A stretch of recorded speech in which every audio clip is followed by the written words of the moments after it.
Pokemon error cards and misprints. You've probably heard of them. You might have had some in your collection before.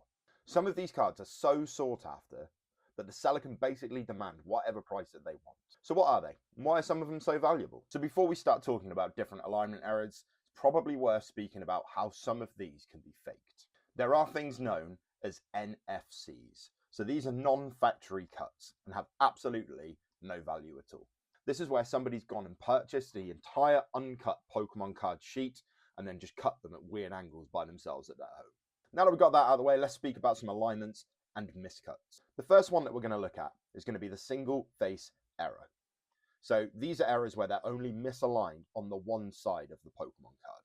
So you've got one side all off, all over the shop, one side that's perfectly fine. These cards have normally gone through and been printed unaligned and then just gone through the factory process and cut as you would expect.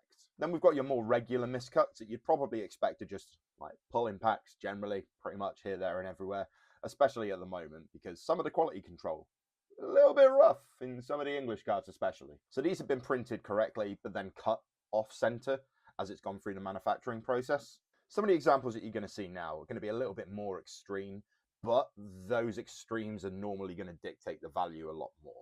You can get slightly less misaligned cards that have gone through the print process. They're normally not quite as valuable. Then some that just really shouldn't have gone through the process at all, let's face it. Somebody should have picked up on this in quality control. It's mental that these are out in circulation at the moment.